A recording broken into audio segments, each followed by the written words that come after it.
함께 읽으신 본문에는 가장 모범이 되는 교회상이 나오고 있습니다.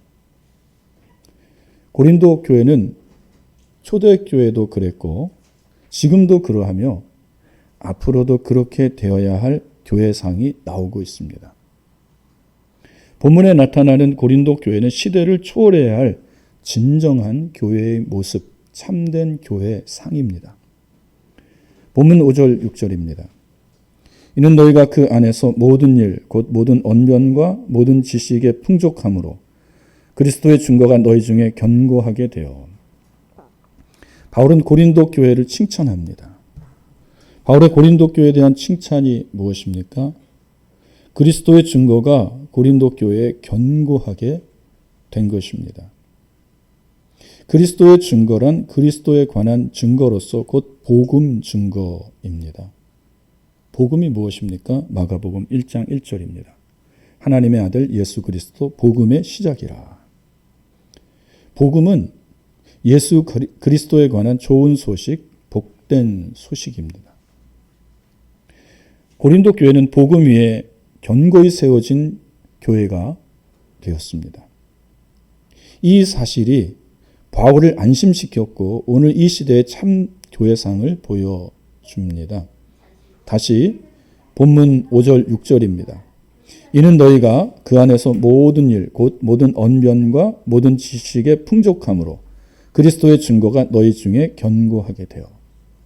너희란 바울의 편지를 받는 고린도 교회 성도들을 지칭합니다. 그 안에서라 함은 그리스도 예수 안에서라는 뜻입니다. 모든 일이란 6절에 그리스도 예수를 증거하는 그 일입니다. 모든 일은 복음을 증거하는 뜻을 뜻합니다. 고린도 교회가 복음을 증거하는 데 사용한 것이 모든 언변과 모든 지식입니다.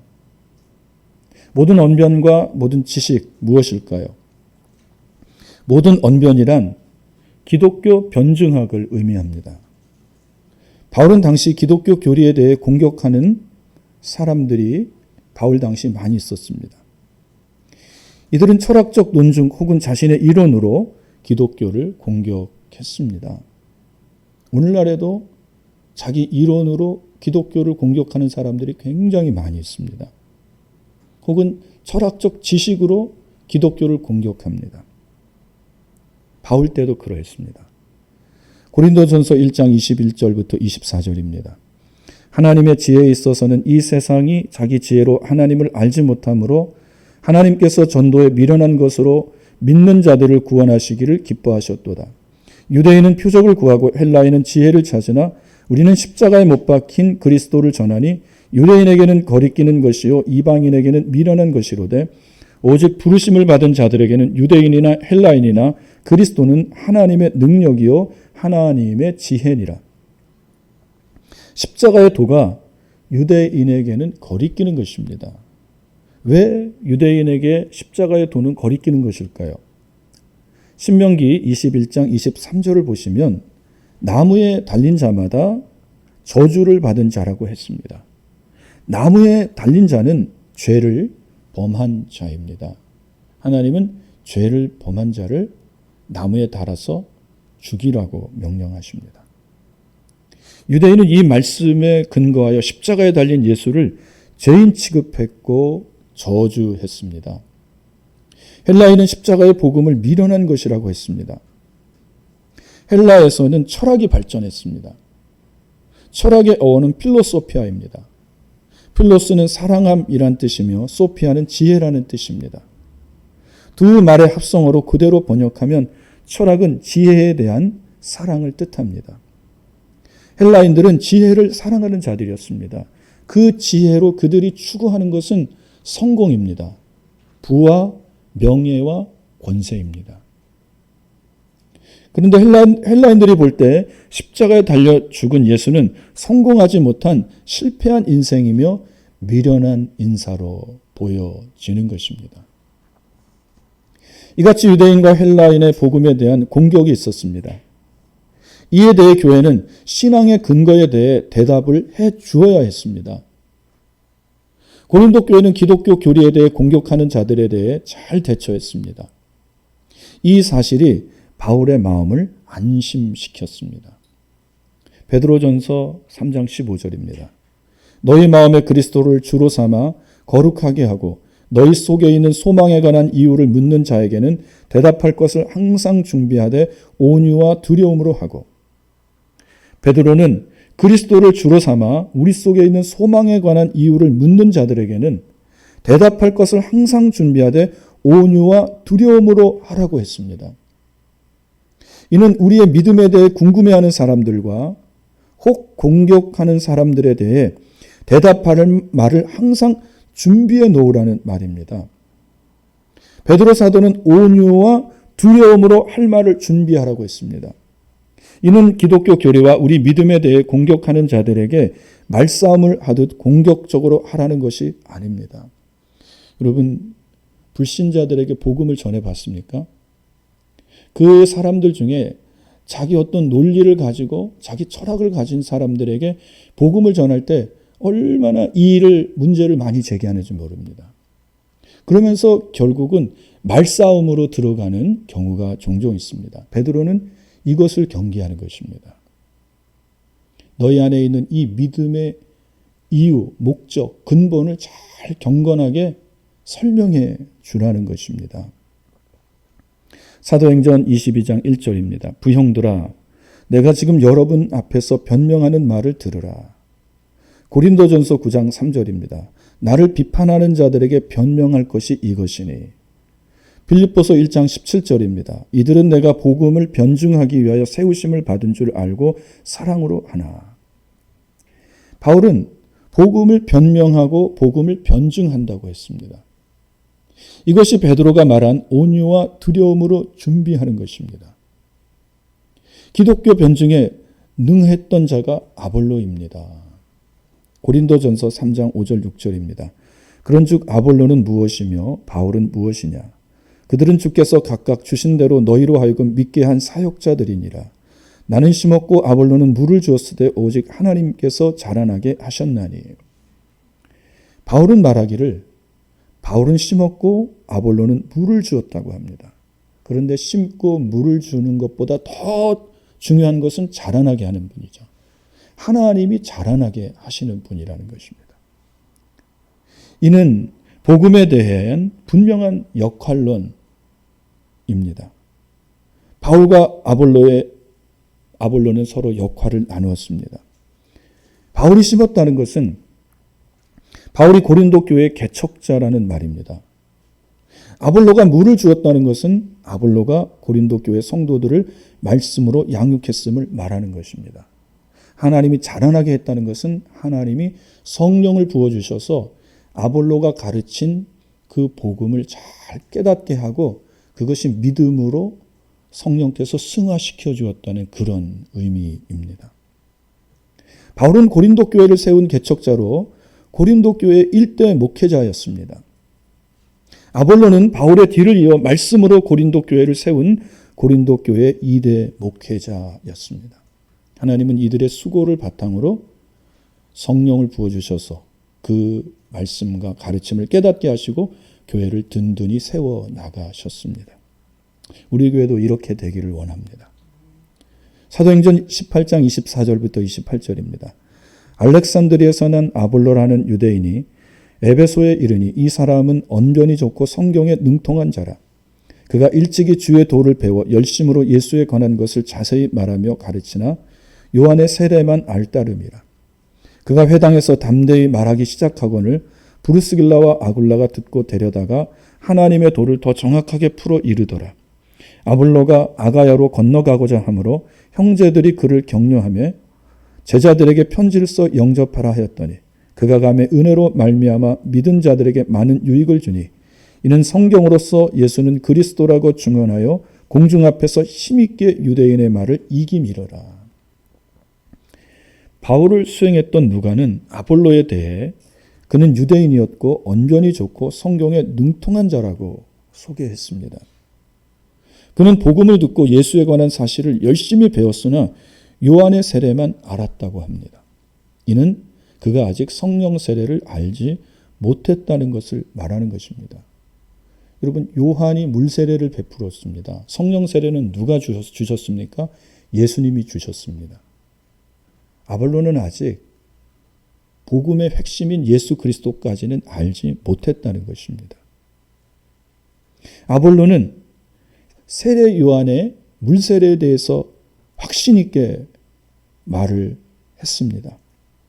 그러나 아직 복음에 대해서는, 예수님에 대해서는 알지 못합니다. 그래서 브루스길라와 아굴라 부부가 아볼로에게 성경을 자세하게 풀어 예수를 자세하게 가르쳐 주었습니다. 그 부부가 아볼로에게 가르쳤던 것은 구약 성경입니다. 구약을 자세하게 풀어 그 구약의 증언이 바로 예수 그리스도에 대한 증언이었음을 깨닫고 그분이 세상에 오셨음을 아볼로에게 가르친 것입니다. 아볼로는 부부가 전해준 예수를 받아들였고 또 아가야로 가서 더욱 힘있게 예수를 전했습니다. 그때 어떤 사람도 아볼로의 말에 힘이 있어 어떤 유대인도 아볼로가 전하는 복음을 상대할 수 없었습니다. 아볼로가 예수의 복음을 전할 때 그 중에 유대인들이 공격하는 사람이 있습니다. 자기 신앙의 체계, 자기 논리를 가지고 공격합니다. 그때 아볼로가 그 브루스길라 아굴라에게 부부에게 배운 그 복음을 너무나도 잘 이해했습니다. 성령으로 그 모든 것을 이해해서 그 공격하는 사람들에게 정확하게 복음으로 진리를 가르쳤다는 것입니다. 아무도 아볼로의 이 말에 반기를 둘 수 없을 정도로 분명하고 확신 있게 가르쳤다는 것입니다. 우리 안에 이런 은혜가 있기를 원합니다. 모든 언변이란 아볼로의 복음을 전하는 그 말입니다. 그러나 복음을 전함에 있어 더 좋은 것은 언변, 사람의 말과 지혜로 하는 것이 아니라 성령의 나타남과 능력으로 전하는 것입니다. 아볼로에게는 이것이 조금 부족했어요. 언변은 굉장히 훌륭했지만 성령의 나타남과 능력은 조금 부족했습니다. 여러분, 저의 설교가 말과 지혜로 하는 것이 아니라 성령의 나타남과 능력으로 하기를 원합니다. 고린도 교회는 바울의 이은 2대 목회자인 아볼로의 언변이 아닌 성령의 나타남과 능력으로 전하는 복음을 듣고 이제 더욱 눈이 서 나갔습니다. 이 사실이 바울을 기쁘게 했고 바울의 마음을 안심시켜 주었습니다. 그러나 바울이 고린도 교회에 대해 더 기뻐하고 안심할 수 있는 사실은 모든 지식에 풍족한 것 때문입니다. 모든 지식이란 예수 그리스도에 관한 사실입니다. 앞서 말씀드린 언변은 그리스도에 관한 변증이며 변호입니다. 예수 그리스도에 대한 변증과 변호는 기독교를 공격하는 자들에 대해 기독교를 변호하는 일로 다소 수동적이고 소극적입니다. 질문하고 공격하는 것에 대해서만 내가 대답해 주는 거예요. 그러나 그리스도에 대한 지식이 풍족한 것은 기독교에 대한 능동적이고 적극적으로 나가는 것입니다. 바로 말로 하는 전도입니다. 바울은 말로 전도하는 것이 미련하다라고까지 이야기했어요. 여러분, 예수님이 하나님의 아들이며 성령으로 잉태되었고 십자가에 죽었다가 사흘 만에 살아났고 그분이 하나님이 그분을 우리의 주와 그리스도로 되게 하셨다는 이 말의 전함, 이것이 얼마나 이성적이고 합리적이고 하나님을 대적하고 믿지 않는 불신앙자들에게는 얼마나 미련한 것으로 느껴지겠습니까? 그건 미련한 거예요. 그러나 그리스도에 대한 풍족한 지식을 갖춘 교회와 성도는 이제 나가서 더 적극적으로 주님을 전하고 증거합니다. 지식이 풍족하다는 것은 고린도 교회 성도들이 성경을 읽고 성경을 공부하는 것에 열심히 있었다는 것을 말합니다. 고린도 교회 성도들은 구약에 예언된 예수 그리스도에 대하여 철저히 공부하였고 그리스도에 대한 충분한 지식을 가지고 있었습니다. 그리고 성령께서 그 지식이 참인 것을 깨닫고 믿음으로 승화시켜 주었습니다. 여러분들도 이와 같은 은혜가 있기를 원합니다. 고린도 교회 성도들은 신학과 교리에 충분한 지식을 가지고 있었습니다. 고린도 교회 성도들은 예수님이 말씀하신 비유처럼 반석 위에 믿음을 세운 것입니다. 우리는 모여서 찬송하고 기도하고 서로 삶을 나누는 것을 좋아하고 이것을 잘합니다. 우리 이것들 너무 좋아하잖아요. 큐티 모임이 바로 이런 것들입니다. 함께 모여 삶을 나누는 것은 좋은 일입니다. 그 모임에서 서로 은혜를 나누며 은혜를 끼칠 수 있습니다.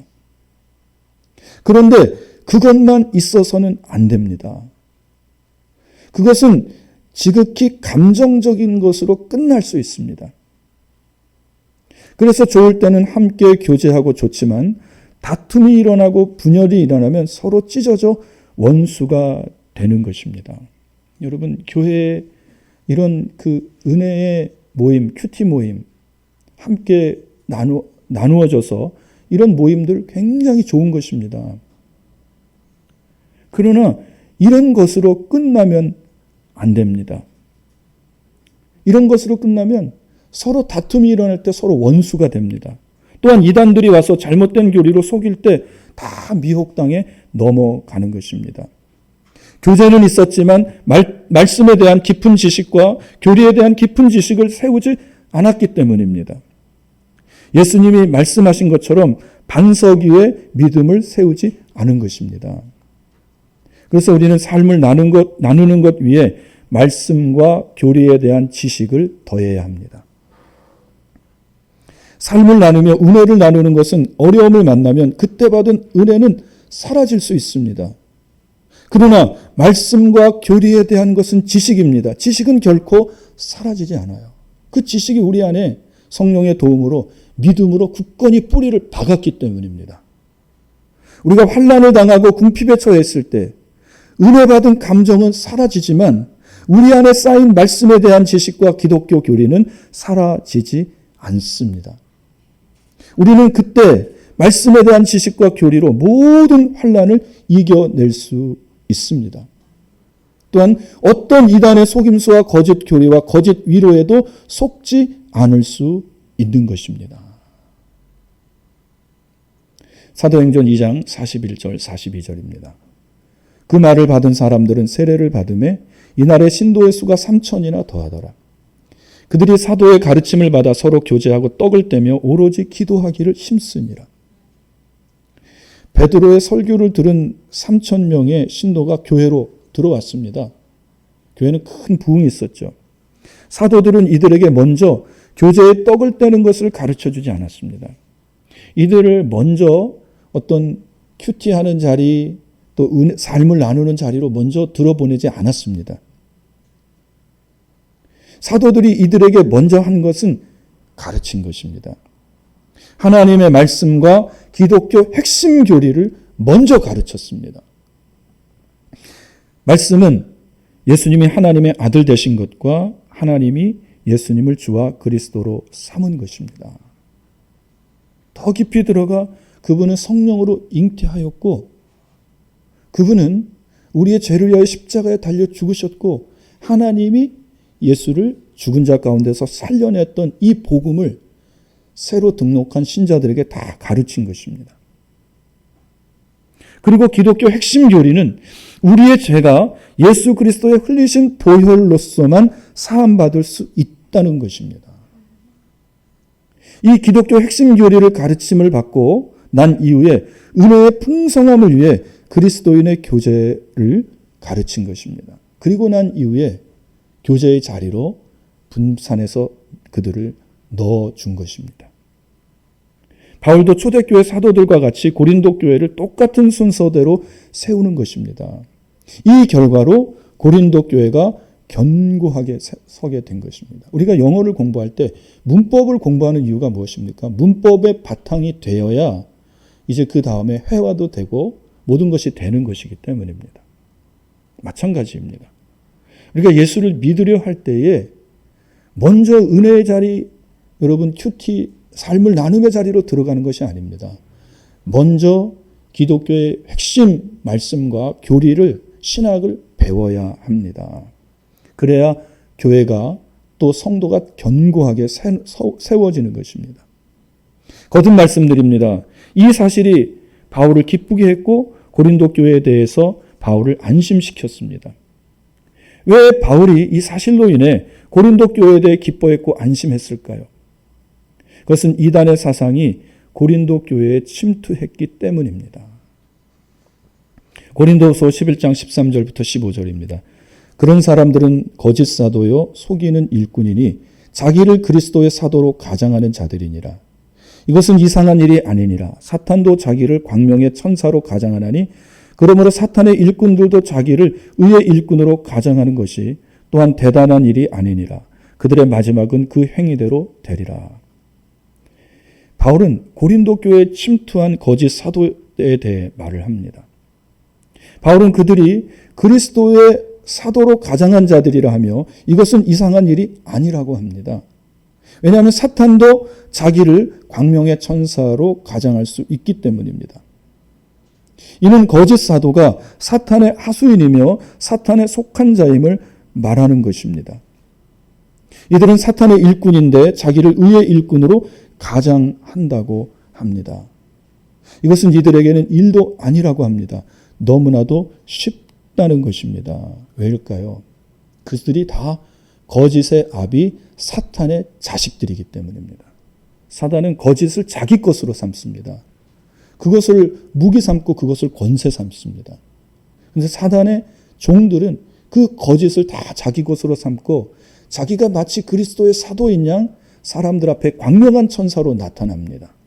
그리고 더 나아가 어떤 사람들은 자기를 그리스도라고 이야기까지 합니다. 여러분, 누군가 자기가 그리스도라고 말하면 비웃어 주시기를 바랍니다.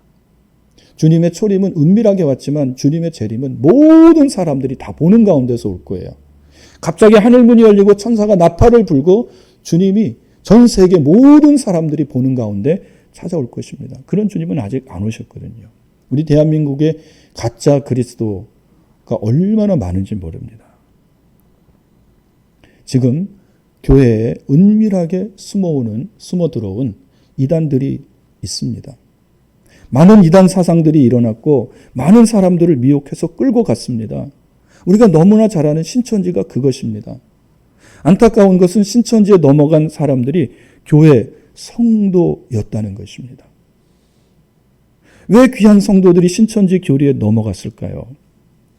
왜 그들은 신천지 이미 발각되면 가족까지 버리고 신천지에 넘어갑니까?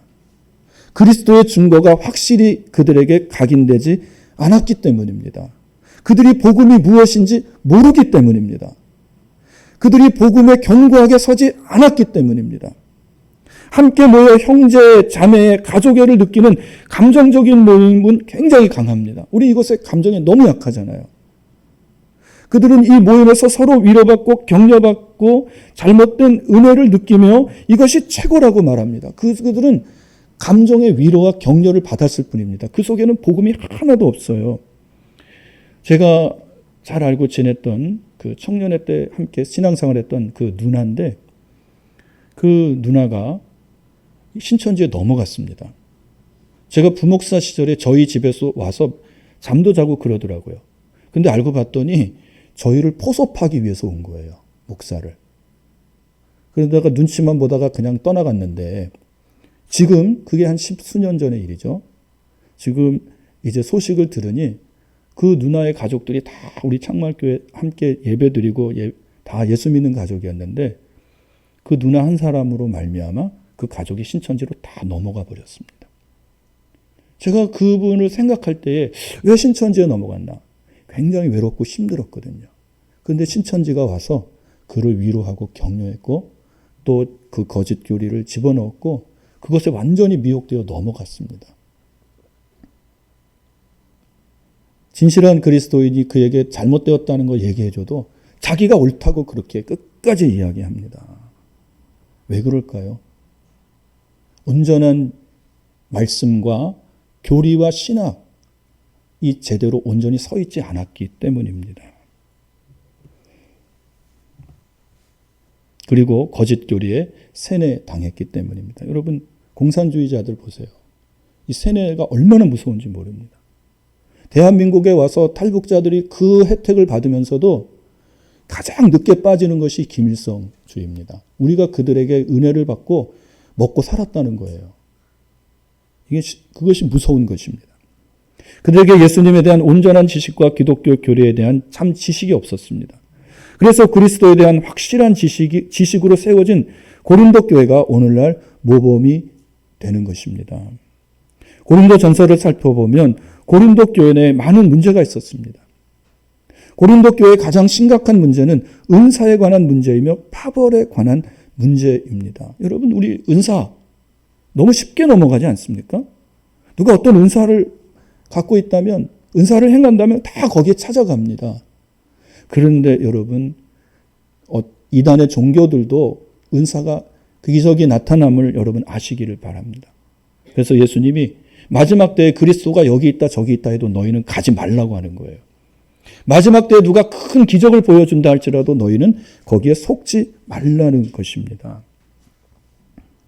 고린도 교회가 많은 문제가 있었음에도 한 가지 안심된 것은 그리스도의 증거가 그들 중에 견고하게 된 것입니다.